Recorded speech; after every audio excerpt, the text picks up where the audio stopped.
Ladies and gentlemen, it's time now to move on to our first roundtable about resilience and transformation of Ukraine. It's a topic, of course, that deeply resonates at a time when peace negotiations are gaining momentum and at a time also where Europe's engagement is more essential than ever. We'll be now joined here on the stage Oleksandra Matviichuk, Michael McGrath, Raphaël Glucksmann, Valeriya, Ionan, Julia Ovcharenko et Tamara Tachynska. Warm welcome also for Marion Solletty de Politico.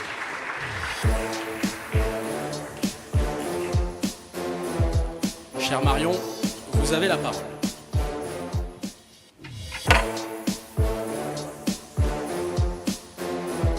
Bonsoir à tous, merci d'être là. Je vais passer à l'anglais parce que c'est la langue commune de tous les intervenants sur ce panel aujourd'hui. Ce sera plus simple pour les échanges, mais je crois que vous bénéficiez tous de la traduction. Thank you very much for joining us today. I must say this panel is a nice change for me as a journalist because as a publication with Politico, we cover the war on a daily basis and the politics of the war, all about the war. But I think tonight we're going to speak about other things than the war which are happening in the country. And that's a really nice change. I'd like to, so we're going to talk about resilience and transformation of Ukraine. I think resilience we've all witnessed all over the world, how you faced the brutal invasion of your country.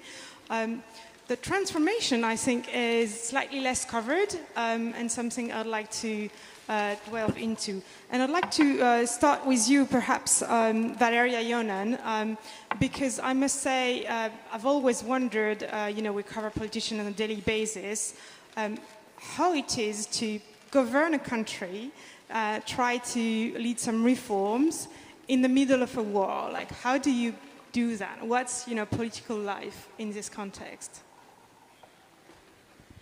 Good evening, ladies and gentlemen, and thank you very much for the invitation. Thank you for the great question. Well, it's not easy. That would be the honest answer. I represent the Ministry of Digital Transformation of Ukraine, which is the newest ministry in the Ukrainian government. We are only 6 years old, so the ministry was created as a response to President Zelensky's promise to build a state in a smartphone. And over these 6 years, we have been building the most convenient digital state in the world. And just briefly say that last year in the e-government development index, Ukraine was ranked the 5th country in terms of digital public services. So we've started to build the digital infrastructure before the Russian invasion. And then when the invasion started in 2022, we actually had to shift our strategy, and we were resilient because we had already digital infrastructure in place. For example, we have our DIA ecosystem with our state super app DIA, which is used by 22 million users. So it's 30 digital documents available in the smartphone, more than 40 digital services.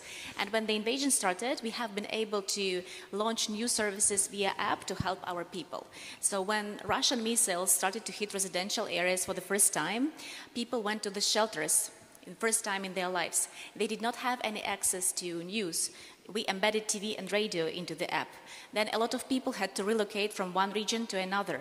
And we have created really quickly a new service which gave the possibility for the people to receive a special status of internally displaced person, and then with this status to receive a social financial assistance through the app. Or, for example, e-recovery, a service that gives a possibility to receive compensation for destroyed or damaged property because of a Russian invasion. So what I want to say is that digital transformation has become a backbone for resilience, and generally, resilience is to be functional.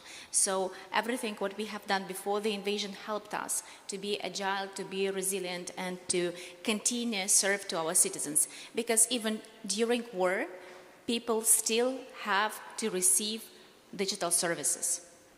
My next question was going to be, why is digitization so important during a war? But I think you've answered it already, so I'll skip that one.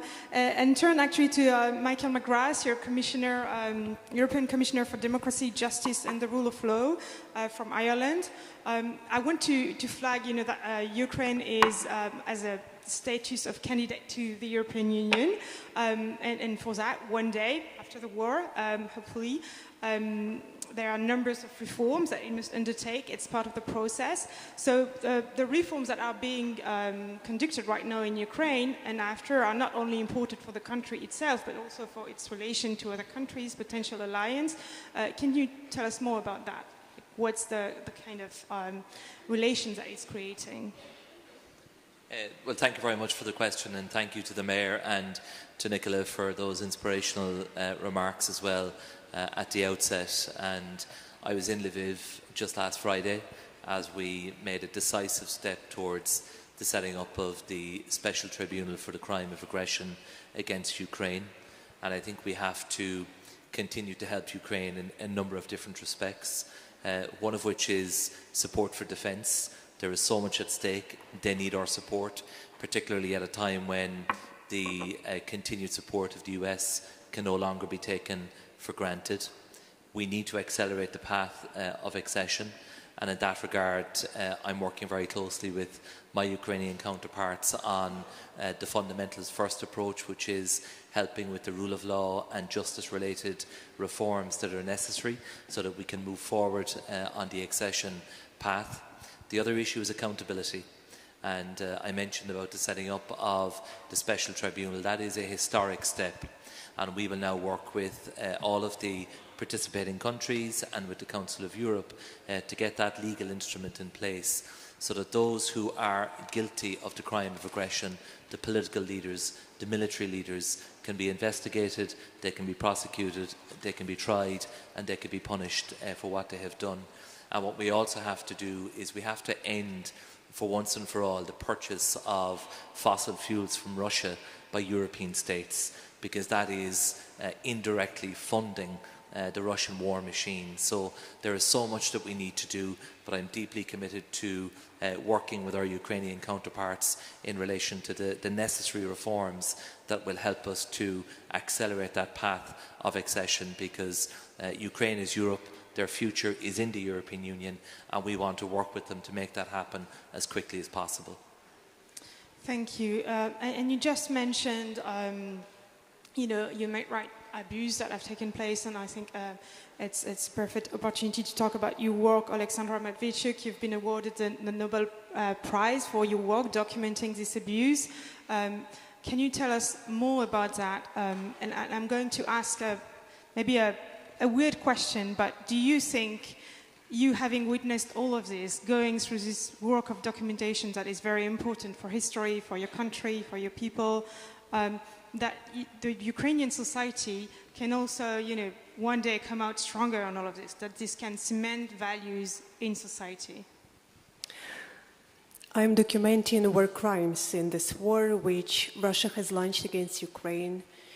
We have in our joint database more than 86,000 episodes.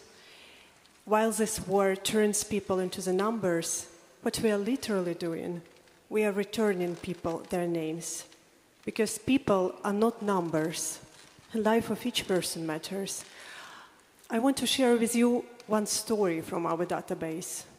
This is a story of 10-year-old boy Andriy from the city Brovary near Kiev. When Russians began bombarding cities in the first days of large-scale invasion, his parents grabbed their son, documents, some hastily gathered belongings, to drive away from the territories which Russian army was storming. Unfortunately, they faced on a road with a line of Russian tanks, and the armored personnel carrier hit and ran over the civilian car. Andriy remembered that his father was dead, but his mother, who sat beside him on the back seat, was still alive. In this 1 minute, someone took him out from the car and threw him to the road. And Russians hit the gas tank again. And this 10-year-old boy told to my colleague that his parents burned death in the front of his eyes. There is no justification for such actions. There is no legal reason in doing such things. There is also no military necessity in it. Russians have done such horrible things only because they could. And that is why we document these crimes, not just for national archives, but in order, sooner or later, all Russians who committed these crimes by their own hands, as well as Putin and top political leadership and high military command of the Russian state, will be brought accountable. Thank you for your testimony. Raphaël Glucksmann, I want to turn to you. You're a member of the European Parliament. You've been a very strong supporter of Ukraine and also very involved in fights regarding other human rights abuses in other parts of the world. How do you see this work happening about what's happening in Ukraine, this documentation, and most importantly, how do you think Europe can help? Peut-être je parle en français ou en French English. Vous pouvez parler en français. En français peut-être pour. Mais vous n'avez pas de traduction. So maybe I will switch to English. Okay, let's do it in English. It's quite weird to be in the center of Paris and to speak in English, but that's okay. On va amener les casques. On m'avait dit qu'il y aurait la traduction simultanée sur scène. Mais... Non, mais je ne veux pas être un fauteur de troubles dans une assemblée aussi digne et bien organisée. Merci.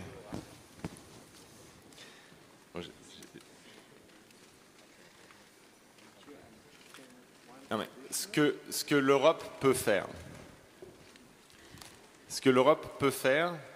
déjà, c'est arrêter de financer la machine de guerre russe. Monsieur le commissaire, vous venez de le dire. Ce que l'Europe peut faire, c'est d'arrêter ces importations d'énergie fossile qui font que depuis 2022, il y a eu plus d'argent transféré à destination de la Russie venant d'Europe qu'à destination de l'Ukraine. C'est ça la vérité des chiffres. Parce que nos importations d'énergie fossile ont financé la guerre de Poutine. Ce que l'Europe peut faire de plus, c'est augmenter les livraisons d'armes à la résistance ukrainienne. Ce que l'Europe peut faire, c'est de soutenir les efforts de documentation, et ça c'est fait, et de faire en sorte que ce tribunal voit le jour. Ce que l'Europe peut faire, c'est d'intégrer l'Ukraine au sein de l'Union européenne le plus rapidement possible. Mais pourquoi l'Europe doit faire cela? Parce que ça nous coûtera de l'argent, ça coûte de l'effort politique, ça coûte de l'énergie. Donc pourquoi? C'est la question qu'on doit se poser. Pourquoi l'Europe doit-elle faire cela? Est-ce simplement par solidarité vis-à-vis des Ukrainiens? Non. L'Europe doit faire cela, certes, pour le droit international et les droits humains, mais l'Europe doit d'abord faire cela pour elle-même, pour sa propre sécurité, parce que les Ukrainiens sont aujourd'hui notre première ligne de défense. Vous savez, moi j'ai un immense défaut. Enfin, pas qu'un seul, mais j'ai un grand défaut. Quand il s'agit par exemple de climat, j'ai tendance à plus croire les scientifiques du GIEC que les éditorialistes de CNews ou de Fox News. Eh bien, quand il s'agit de notre sécurité, j'ai tendance à plus croire les services de sécurité européens que n'importe qui d'autre. Or, que nous disent les services de sécurité allemands, danois, français, polonais? Qu'est-ce qu'ils nous disent?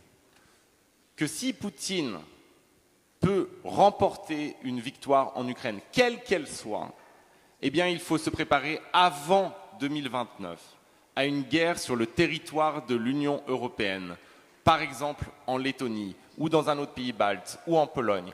Et que donc, notre soutien à l'Ukraine, c'est précisément pour éviter que la guerre de Poutine ne se poursuive plus loin. Et c'est pour cela qu'il faut qu'on s'agite un peu plus. Qu'il faut par exemple qu'on saisisse les 210 milliards d'avoirs publics russes qui sont actuellement gelés en Europe et qui ne sont toujours pas saisis et toujours pas affectés à l'Ukraine. Et pourquoi on doit soutenir l'Ukraine? Ce n'est pas simplement pour notre sécurité, c'est aussi pour tout ce qu'on a dit juste avant, tout ce qui a été dit dans les discours introductifs. Cette perte de foi dans la démocratie qui mine aujourd'hui et affaiblit les démocraties occidentales. Vous voulez retrouver foi dans la démocratie? Eh bien, allez en Ukraine et regardez à quel point la démocratie n'est pas la faiblesse et à quel point les idéaux européens ne conduisent pas à l'impuissance. Regardez comment un peuple qui est menacé dans son existence même trouve en lui-même les ressources de se battre pour préserver sa liberté. Et l'intégration de l'Ukraine dans nos institutions européennes, eh bien, ce sera le retour de cette sève qui manque aujourd'hui largement à l'arbre européen. Ce sera la capacité de comprendre enfin à quel point la démocratie peut être puissante. Vous savez, quand vous allez en Ukraine ou quand vous allez, par exemple, à Taïwan, dans des démocraties qui sont menacées et qui vivent sous l'épée de Damoclès de régimes autoritaires qui menacent de les nier dans leur existence, eh bien, vous comprenez à quel point la démocratie peut être puissante, à quel point il y a en nous des ressources vraiment, vraiment inespérées. Moi, je connaissais l'Ukraine avant l'invasion. Je connaissais la soif de liberté des Ukrainiens. Mais depuis le premier jour de l'invasion, ce que j'ai vu, c'est un nouveau pays. C'est un pays qui s'est mobilisé, où chacun a pu trouver sa place. Et donc, l'Ukraine, c'est notre sécurité, mais c'est aussi un moyen pour nous de nous regarder dans un miroir qui nous grandit. Et c'est pour ça que moi, j'ai hâte qu'au Parlement européen, il y ait des députés ukrainiens qui ramènent cette soif de liberté et cette foi dans le projet européen qui parfois manque à ceux qui se sont un peu endormis sur les lauriers d'une démocratie qu'ils pensaient éternelle. Source d'inspiration pour l'Europe, donc. Et en parlant d'inspiration, je crois qu'on va avoir une petite interruption avec deux pitchs de start-upeuses. Donc je vous demande d'écouter Julia Ovcharenko, j'espère que je n'écorche pas votre nom. Et puis ensuite, on écoutera Tamara Tachynska sur son projet.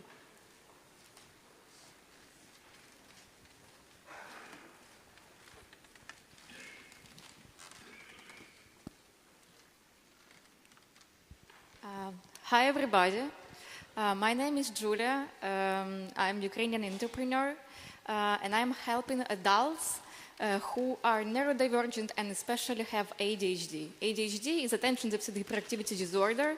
This is neurodevelopment condition with the symptoms when it's hard to pay attention, is a brain fog, hard to manage emotion, time, and dozens of different symptoms. And we are using power of very inclusive voice AI assistant with a blend of the community and peer support from ADHD community to actually make big impact on this underserved market.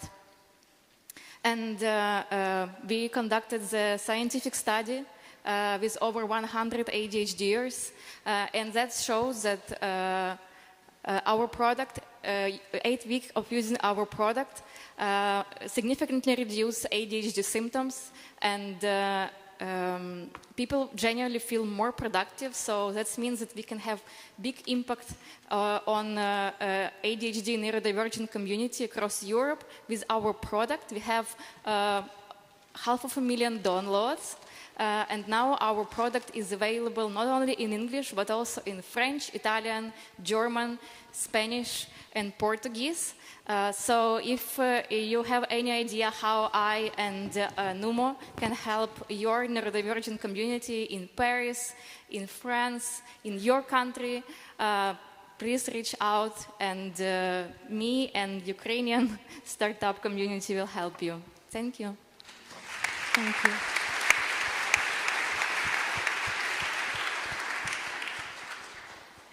Bonsoir.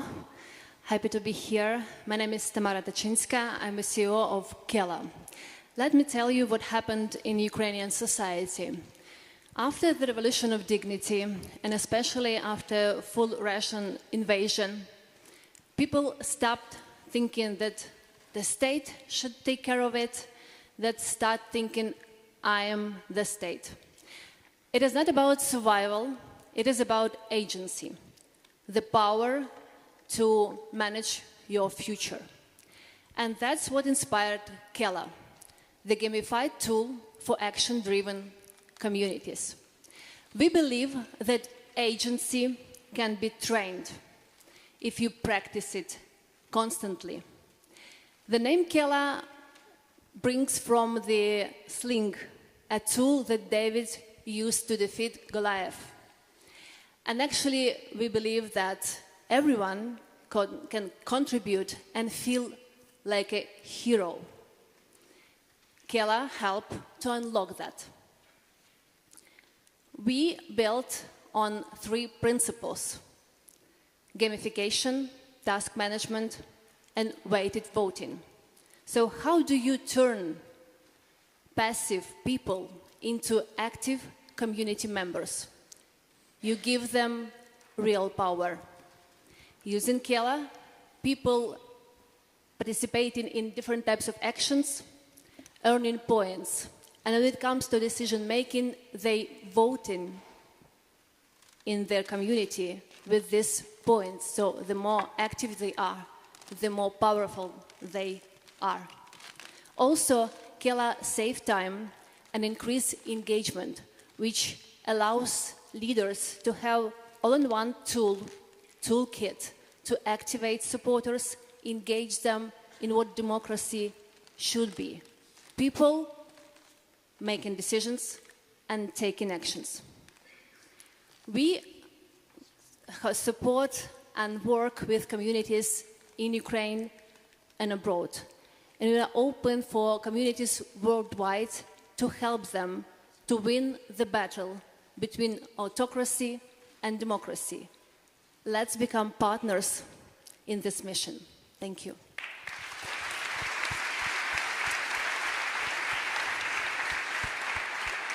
Thank you. Thank you very much for your pitches. I'm always impressed by entrepreneurs, but being an entrepreneur in a war, is something else entirely. Mrs. Ionan, I imagine this is a type of project that you want to see emerge. Did you know of them before? Honestly, I've just heard, but today I've got a great chance to learn a little bit more about these projects, and very proud.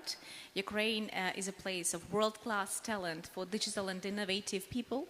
We're very proud of that, and that's why I'm extremely honored to see today our Ukrainian startups here on the stage and also in the audience. Thank you. I think this speaks about, the country's resilience and projects for after the war. And this is really something that I find fascinating. How do you, plan for the days after? And that's perhaps something that we can touch upon again, Oleksandra, Matviichuk. How do you plan for that period? What are the key priorities for your organization when the war ends? We have no luxury to postpone the task after the war period. Because, frankly speaking, we have no idea. Either we are in the end of the war, in the beginning of the war, or just in the middle of the war. This means that we have to do everything now to get future, which we want for us and for our children. And I think that we have a huge chance to succeed. I know it's very difficult to do democratic transition and economical development, especially during the large-scale war. But Ukrainians are much more resilient than we even think about ourselves. Just 3 years ago, I was in Kiev when Russian troops tried to circle the city. It was a very scary time. I remember that we celebrate every morning like a victory, only because we stand one more night. And it was a time when not just Putin, but also other countries were confident that Ukraine has no capacity to resist to such enormous opposing power. And we witnessed how international organizations evacuated their personnel. But ordinary people remained. And it were ordinary people who helped to survive under artillery's fire. It were ordinary people who broke through the encirclement with humanitarian aid.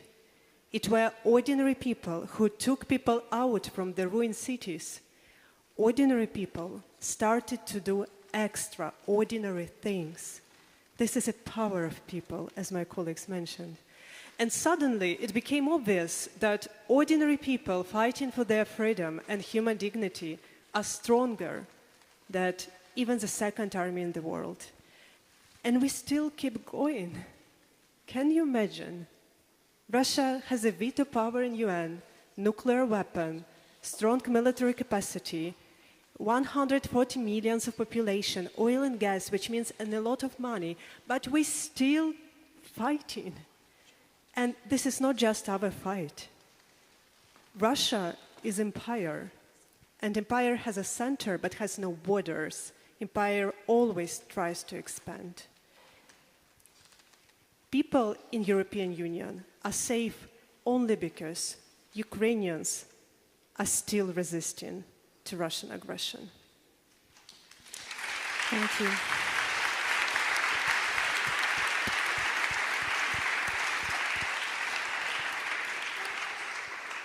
Thank you. I think we'll need to wrap up. So just two last questions. But Mr. Glucksmann, I would like to just come back on your experience, because I know you've been a witness from the inside of situations of war and democratic transition in other countries.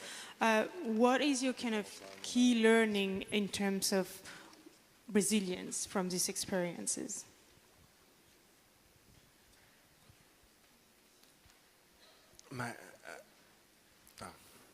J'allais répondre en anglais encore. La leçon que je tire, moi, c'est qu'il faut qu'on soit capable, nous, en Europe, et en particulier en Europe de l'Ouest, dans des pays qui ont connu la paix, qui ont connu la démocratie et la prospérité, et nous sommes nés dans cette situation-là, qu'on soit capable d'écouter. Parce que ce qui me semble, c'est que on a une très faible capacité d'écoute. Pendant 30 ans, on n'a pas écouté les pays d'Europe centrale et les pays d'Europe orientale qui nous expliquaient ce qu'était le régime de Vladimir Poutine et en quoi la guerre lancée contre la Géorgie n'était pas simplement lancée contre la Géorgie, mais contre l'ensemble de l'architecture de sécurité en Europe, en quoi la guerre lancée contre l'Ukraine dès 2014 n'était pas simplement lancée pour le Donbass ou pour la Crimée, mais visait le cœur de l'architecture de sécurité européenne. Et donc, nous avons une très faible capacité d'écoute. Et aujourd'hui, il faut écouter les Ukrainiens quand ils nous demandent non seulement de les aider, mais ensuite de les accompagner sur la transformation de leur société.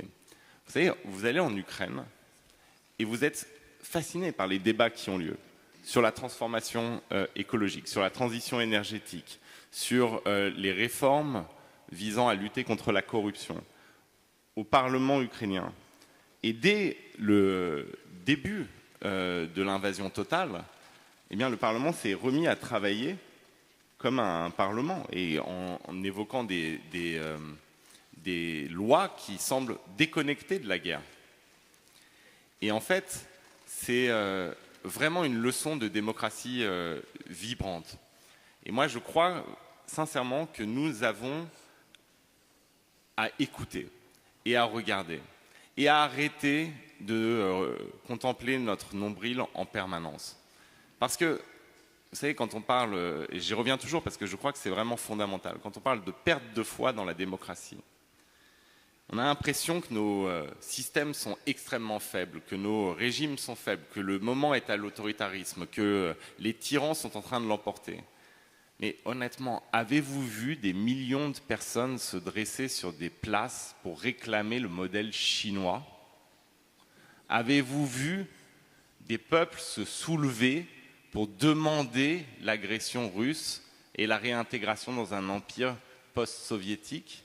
Non, par contre, vous avez tout autour de l'Union européenne des peuples qui se soulèvent. Vous avez des étudiants qui ont mené la révolution de la dignité.